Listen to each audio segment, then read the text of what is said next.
Howdy do, y'all. Hope you're having a good Sunday. This is the portion of the show where I get prepared. We let the stream gods settle in and decide whether they're going to let me play this game or not.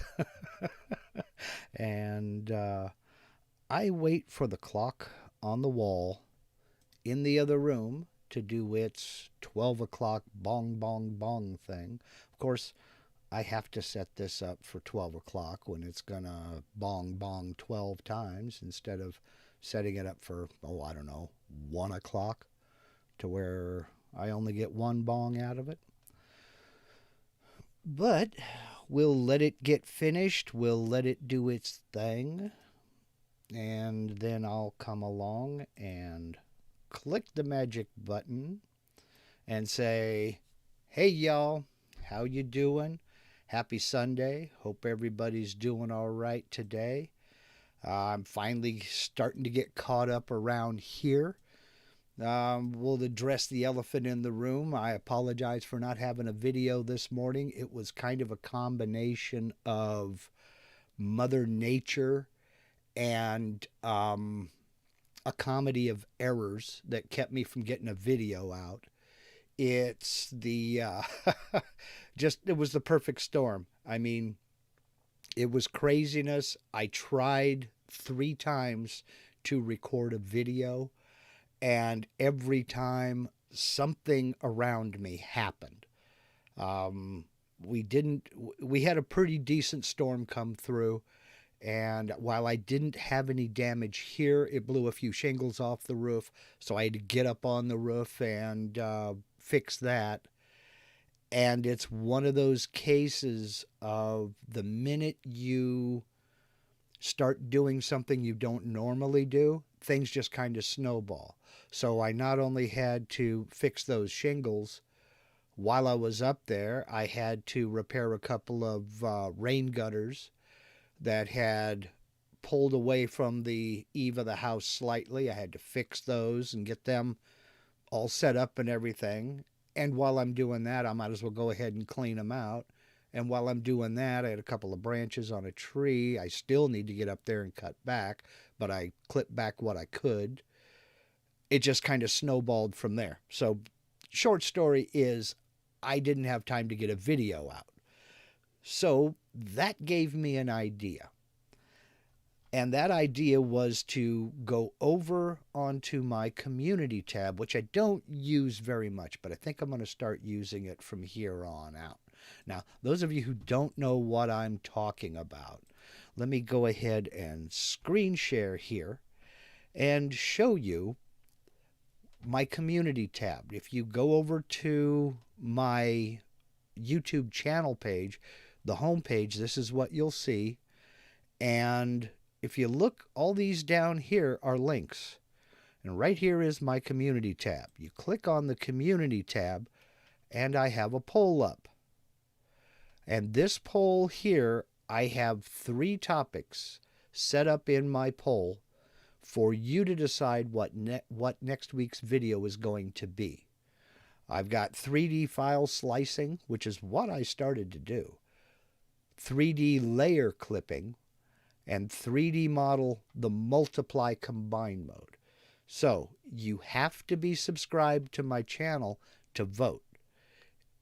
So hit that red subscribe button if you want to vote in the poll. I'm going to keep this up until 11:59 p.m. my time Tuesday night. And whichever has the most votes, that's what next week's video is going to be about. But do know that I'm going to be doing videos on all 3 eventually. It's just, which one do you want to see first? So go over to my YouTube channel page after this is done and click that community tab and get your vote in. Because the most popular one is what next week's video is going to be about. So that's that one. So before we get into the questions and what have you, let's go ahead and do a roll call and see who is here. I see Ray Jones from Dixon, Texas. How you doing, Ray? What's going on? Mr. Matt awesome wood things. Let's see, awesome piano things, all things YouTube. He's co-host of Mind Equals Blown with Brenda Gibson, which is a real fun show on Thursday night, Thursday evenings over on Brenda G's channel. Uh, hit Awesome Wood Things YouTube channel, and you'll find links to all of that stuff. Let's see. Steve Nealon from Harneal Media, my moderator here and sponsor of marklindsaycnc.com. If you are looking for a website, if you're looking for a web store, you want to create some merch, something like that, Steve's your guy. He can hook you right up, believe me.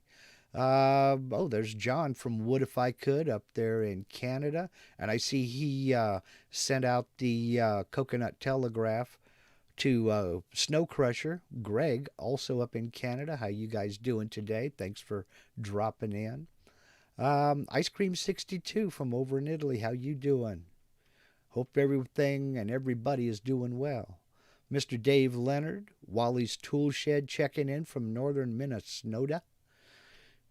How you doing today? Steve Late from London. Okay, it is 8 p.m. over there. So, yeah, it's straight up 12 noon. Well, 5 minutes after 12 here now, Steve. Francisco Paz from Rio de Janeiro. Mr. Michael KC, very nice to meet you. You've been here before. We've met. Kevin Ells checking in from South Africa. Mr. Rubin checking in. Dave Dietrich from Michigan. Brad Barker from Australia. Truly international. Man, this is great. I love this kind of stuff. Michael Bell. Mark John from Washington, right up the road from me, up I-5. RB Woodwork, another one from right up I-5. Let's see, Charles Lawrence from Denver. Jim Sinicola, also checking in from Michigan. Aaron Hansen, LD Wood Creations. Brad Barker, 5 a.m. in Australia. Man, are you... So let me ask you, Brad, are you up early or in late? Well, it's Monday there, so I imagine you're up early. Let's see, and Dave Krause checking in. And see if I miss anybody. I don't think I missed anybody. Before I get going on the questions and that y'all may have out there, I'm going to answer a couple of questions that I got via email and a couple of Facebook posts. And that is about the built-in calculators in all of the Vectric software. And so I'll go ahead and I'll bring up Aspire and we'll do a screen share here. A good number of the fields in all of the Vectric titles, really, Cut2D Desktop, Pro, VCarve Desktop and Pro, Aspire, just about all of the fields where you can enter a measurement have a built-in calculator or a calculator function. And that holds true for some fields will allow you to keep a variable in there and some fields won't. Like, for instance, I have a piece here set up. We'll go into my job setup here and look at it. It's 16 inches wide in X. It's 11 1/4 inches tall in Y. Now, for those of you who do a lot of sign work and what have you, my most popular sign is about 14 inches by about 10 to 10.5 inches. That's the most popular sign size. Folks love that. They can put it just about anywhere. It's big enough to be seen, but not so big it's obnoxious or a pain to try to find a place to put. So I cut these out of a standard 1x12. I use the Select Premium Pine down at the big box stores because it's kiln dried. Standard construction lumber is not kiln dried. even the stuff that's marked kiln dried is only dried to below 20% moisture content. So the premium stuff, you do pay more for it, but you adjust your price accordingly. But it is kiln dried, and it's more, I hesitate to say furniture grade, but it's closer to furniture grade than the construction lumber is. So you get less warpage that way. So I can carve a sign out of a standard 1x12. I can get several out of a blank. So I set them up to be 16-inch by 11 1/4, which is the size of the piece of material, and I just cut 16-inch blanks out of them. And I set all my other settings. I make sure to put my XY datum in the center while I'm laying all this out. So I've got all that set up. Now I want to cut this sign down to, as I say, 14 by about 10.5. So I can set this up to create a vector for my profile cutout. And if I have just set up a sign, if I don't have any templates made, and I remember the measurements I want, I'm fine. I can go over here to create rectangle and I can enter those measurements. But if I'm not sure what size I have over here, if I'm using a template or what have you, I can go ahead and set up the anchor point on my rectangle to be on my X0, Y0, and then come down here to my width, and I want a finished size of 14 inches. I can just enter X minus 2, then tap equals, and it's going to take the measurement that I had over here in job setup for my X width and subtract 2 inches from that. Then I remember I want this to be 10.5. Okay, fine, 10.5. And I create that rectangle. It has already sized it for me and placed it in the center. I have a 1-inch border out here for mounting screws or what have you. And my height is adjusted just fine. Now, you all have seen when I do a carve, over here I do a profile toolpath. I'll come over here and I'll set my cutting depth using a calculator. This is an example of one of those fields that will let you have a variable. If you make a lot of things using different thicknesses of material, you can enter a variable here, and the software will remember that variable. So I can come over here. I want to cut 5/1000ths of an inch deeper than my material thickness. So I'll just enter Z, which takes the thickness I used over in job setup, hit plus 0.005, which is 5/1000ths of an inch deeper than the thickness of my material. Then I can go through and set up everything else, hit calculate. Now you'll notice I did not put an equal sign up here after the 5. I'll hit calculate. It does the calculation. And I click OK, and it calculates that toolpath. All right. Now where that comes in handy is, let's go back over here. Oops, I should have unchecked my toolpath first. Where that comes in handy is, let's say I've saved this file and I want to cut this project again, but my new material isn't 3/4 of an inch. So I'll come up here and I have 5/8 of an inch thick material.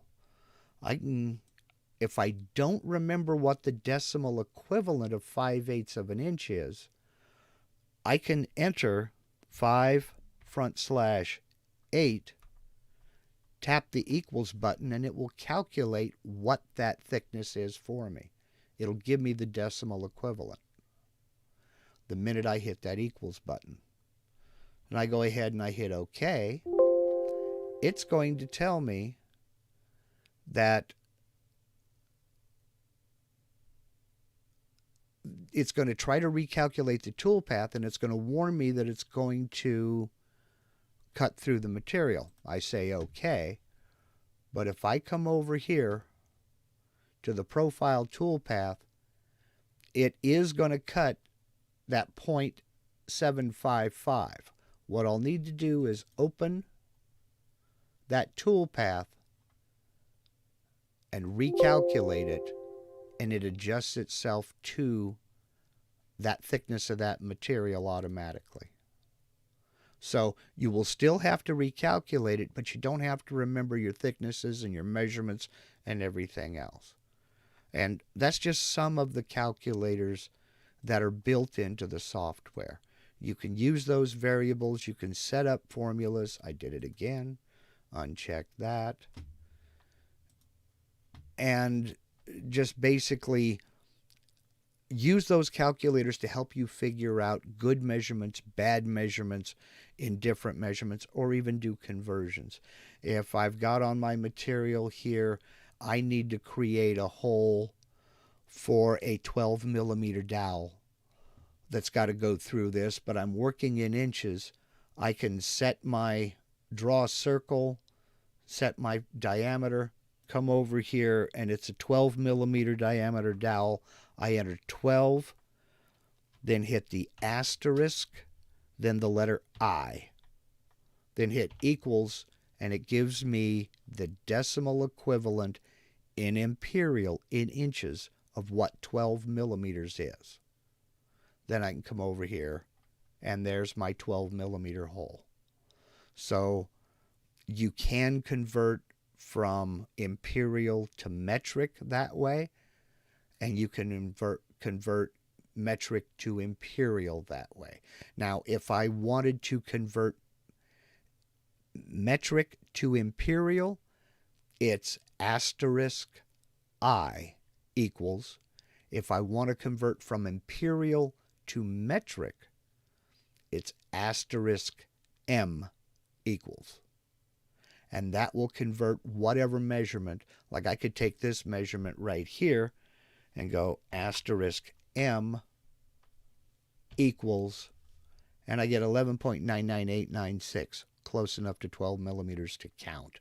If you really want to go nuts, you could round it up to 12, because you're so close it doesn't even matter. I mean, if you're using 5 decimal place tolerances, yeah, wow. Anyway, I equals, and then boom, close. There you go. So that was just a little quick rundown on some of the calculators that are in there. You can do more than that. Believe me, a lot more than that. By, there we go. There we go. Now I'm... You can do a lot more with the calculators there. Believe me. So, I see Mr. Dave Gatton jumped in. So did Javi. Mario Medina. How you doing, my friend? Tim Halcomb. So, let's go back up in here and see if anybody has asked a question. Did everybody get the little blurb about the community tab? As I mentioned earlier, I didn't get a video out this week. So what I've done is I've decided to start a poll and let you decide on what next week video is going to be. Hey, Javi, how are you doing today?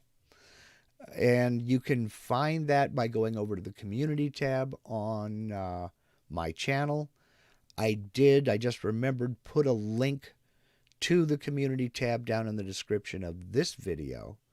So the quick way is, as soon as this video is done, go ahead and click that community tab, get over and vote to see what you want to see next week. So you have one of 3 choices. Okay. Dale Farmer wants to know, will that work with bits? Yes, it will. You cannot leave a variable. You have to complete the calculation. So you will have to hit that equals button. So if, for instance, if you're used to working with metric and you buy an imperial quarter-inch end mill, for example, you can go in and use that calculator to convert from imperial to metric, just so you can keep everything uniform. So that does work. So let's see. Aaron Hansen says, how about the toolpath time? Why is it always different even though my tool settings are the same? I would like to find a happy medium calculator that I can rely on. Excuse me. Okay, I think what you're referring to, let me bring up Aspire here, and we'll go back over into our toolpath tab. I believe you're talking about down here the summary of all toolpaths, including an estimate. Okay, the time estimates are based on your rapid rate. Now, if you notice here, they have a scale factor. What this does, the toolpath summary does, is it takes the rapid rate you enter, which is the amount of time, let me go into the 3D view here, the rate at which your CNC runs its rapid moves. And you enter that yourself. So whatever you have your rapid rate on your machine set for, that's what you enter here. Okay? It will take the feed rate that you have listed in the toolpath. Let's take a look at this one here, for instance. I have a 60 inches per minute feed rate and a 30 inches per minute plunge rate just set up for this bit here. It will take this feed rate and this plunge rate and use them to factor in this calculation here. The easy way to get this to a little bit more realistic of a estimate is, you see here you have a scale factor. Not all machines will actually cut at, for instance, I had 60 inches per minute. That 60 inches per minute is going to be the max speed it reaches in cutting, say, this direction here. It's going to have to slow down a little bit when it gets to this corner, make the corner, then accelerate up to 60, then slow down, make the corner, then speed up. So it's not going to run at a constant 60 inches per minute. This is especially true if you have a lot of curves or a lot of corners. Now, this is just a simple rectangle. That 60 inches per minute is the max. That's not the average. So when you run a toolpath, for instance, I go outside and I cut this rectangle, what I would do would be keep an eye on my software, my controller software, and figure out how long it actually took. So this says 4 minutes, 13 seconds. If it actually took 5 minutes for the toolpath to run, I can adjust this scale factor to get me closer to that 5 minutes. And the way I would do that is just simple trial and error, because I'm not a math whiz. I don't know the formula to figure out exactly what scale factor I would enter here. But I only want to bring it up to, say, 5 minutes. So I would just kind of adjust 1.1. That brought it up to 430. Okay, 1.2. That's about right. So now, I mean, it's close enough. I now know that with a scale factor of 1.2, it's going to take the size of the toolpath, the actual speed that my machine is running at, and that's going to give me a little bit more realistic estimate the next time I go to cut this project. Now, where this goes out the window is this is, again, a very simple shape. If it was something with a lot of curves, a lot of corners, a lot of direction changes, it may take double the time because the bit never quite gets up to 60 inches per minute. So it's very hard to get a 100% accurate estimate unless you have run a particular project before. So that's why I don't rely super heavily on these calculators, because it is an estimate and it does the best it can, but it can never really be 100% accurate because every toolpath is a little bit different, and again, that feed rate you're setting is the max. You can set, for instance, I've seen people set feed rates on a 3D carve at 100 inches per minute, but your CNC will only move as fast as your slowest axis. So if you have a 3D model set to cut your feed rate at 100 inches per minute, but your plunge rate is 25 inches per minute, that entire toolpath is going to run at 25 inches per minute because the Z is always in motion. Now, when you get to the profile cutout, it's going to run at that 25 inches per minute when it plunges in to start cutting, then it'll take off at the feed rate. But your CNC is always going to move at the slowest axis speed. So if you're doing a 3D carve, I tend to leave my plunge rates at half of the feed rate, but on a 3D carve with a tapered ball nose, I'll go ahead and set it equal, because by the time I get that roughing toolpath done and I'm only machining about 30 thousandths off, it can plunge through 30 thousandths of an inch of material at the feed rate. So that's done to protect the bit and various other things. Now, Jim Sinicola over here with Totally Wood Workshop brings up a valid point. If you use Mach 3, you can get into the program simulation and it'll give you a more accurate estimate time. If you don't use Mach 3, if you use another controller software, check with your controller software manufacturer. Maybe they have something similar. But Mach 3 and Mach 4 does have a program simulation, which it'll run it quickly. It doesn't sit there and run the whole ding-dong thing. But it'll give you a good estimate time based on what the controller software knows it's going to have to do as far as acceleration and deceleration and which axis is going to move at what time. So I know that was a long way to go to say it's not very accurate, but it's not very accurate. So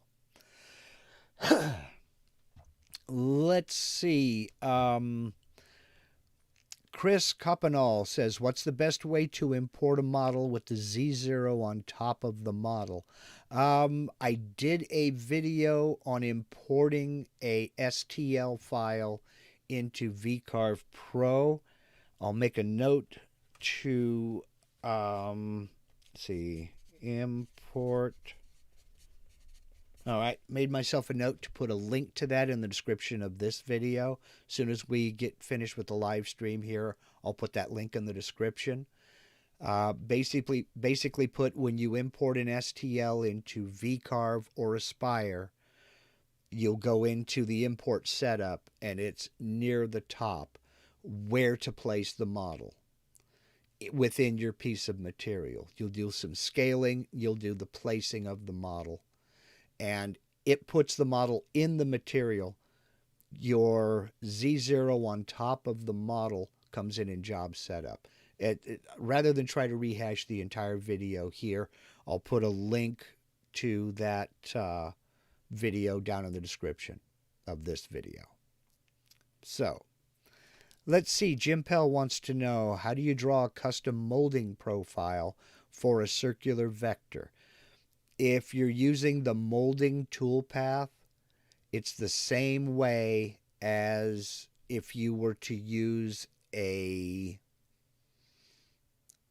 just a straight vector. Now, I think I talked about this in the molding toolpath video, but I'm not sure. If you have a circle and you're going to use the molding toolpath, open the vector. Select that circle, go into node editing, cut the vector. Don't delete any points. Just cut the vector on one of the points and let it run that open vector. Preview a lot. Also, get into the Vectric tutorials on using the molding toolpath. I believe they discussed this, but I'm not 100% certain. So I hope that answers your question. Let's see. Terry Yaden, I'm assuming. Please forgive me if I butchered your name. I know you've touched on this in your videos, but maybe a video emphasizing why the LastPass does not use ramps and leads. I've not touched on that except in my intro to ramps and leads videos. To be honest, I don't know why they do it. I really don't know why the separate LastPass doesn't use ramps and leads. But what I'm going to do, and I have my little notebook here, and I have notes I have written down. I will be going, provided it isn't canceled or postponed, I will be going to the Vectric Users Group meeting down in San Diego this coming September. And all the folks from, well, not all the folks, somebody's got to run the joint and keep the lights on. Some of the folks from Vectric are going to be there hosting the event, and I can't wait to go. And if you have plans on going to the Vectric User Group meeting, I hope to meet you there. I have a page of notes of things I'm going to ask them, and that's one of them. Why doesn't the separate LastPass use the same ramps and leads as the rest of the toolpath? And can they fix that?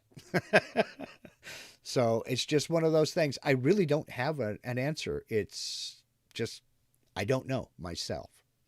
But I do plan on asking them about that. And I've got a bunch of little things here that I'm going to ask them about. One of them is this. Could they please link spellcheck to the text fields for draw text and draw text within a vector? There has to be a way they can link it to the spell check that's already on your computer. That way, Susan is spelled Susan and not Ernestine or something like that. So,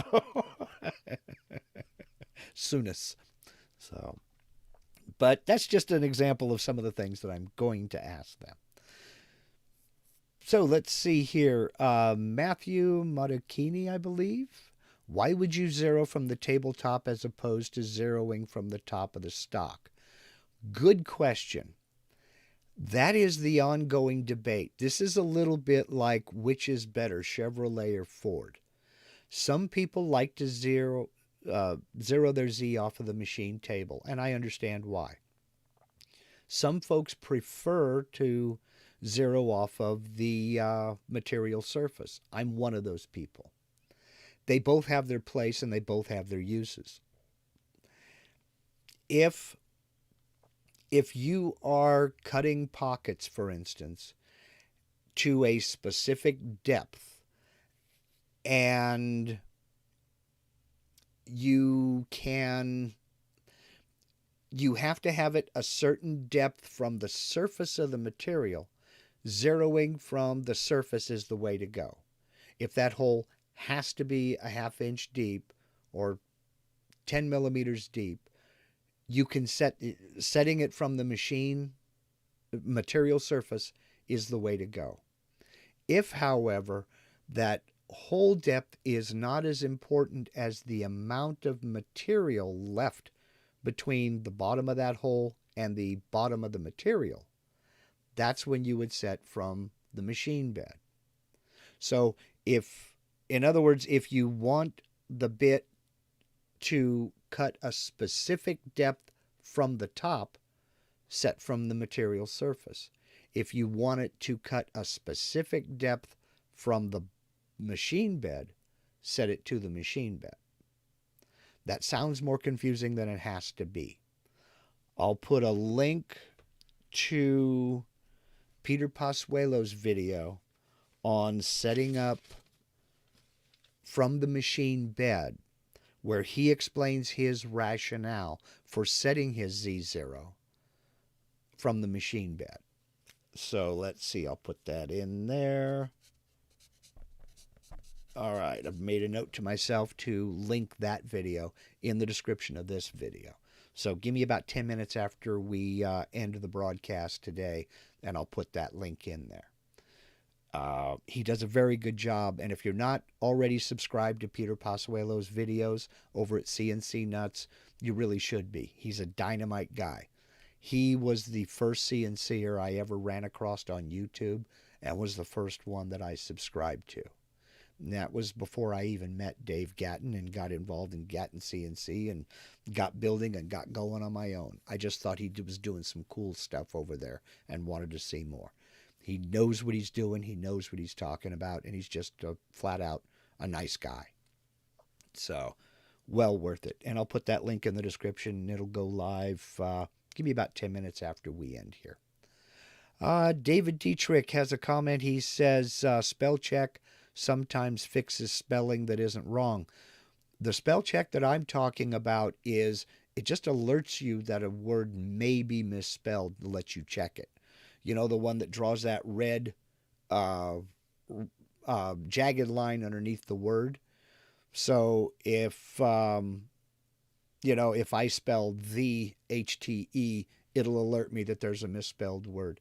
That's what I'm talking about. I'm not talking about autocorrect. Forget autocorrect. I do not like autocorrect at all.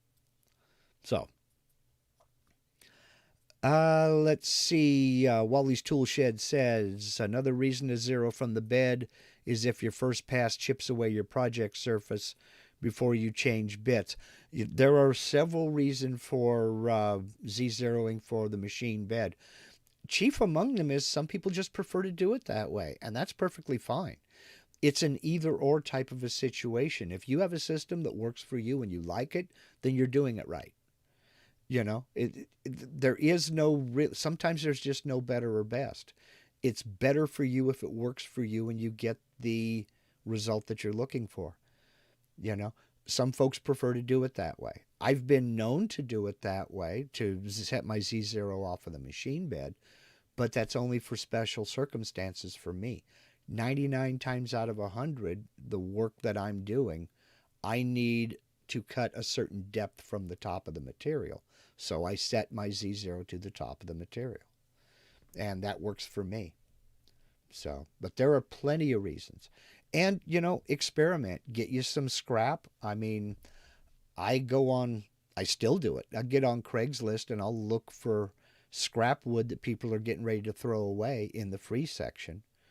And I'll grab that, old fence board or an old piece of 2x12 or whatever it is, cut a piece, set it up on my table, and practice on that. It's wood that's destined for the landfill, so I don't have any philosophical problems with carving it up and making mistakes on that until I get the project perfected. Then I'll go get a piece of expensive mahogany or sapele or something like that. But experiment, play with it, So, alrighty, I'm going to go ahead and close this out. We've already run almost 40 minutes. I like to try to keep these at around a half hour. Again, head over to the community tab and vote on which video you'd like to see next week. Leave me a comment there if you'd like. There's a link to the community tab and that post on the community tab down in the description of this video. Let me know which of those 3 videos you want to see next week. Again, I'm going to do a video on all 3 of them eventually. Just the most popular video will be the one that happens next week. So, thank you all for joining me. I really do appreciate it, especially considering I didn't have a video this morning. And y'all take care of yourselves out there. We're living in weird times. Just, watch your 6 and watch your neighbor's 6. We need one another. Now go outside and do something cool. All right? Thanks for joining me. I really appreciate it. Have a nice day.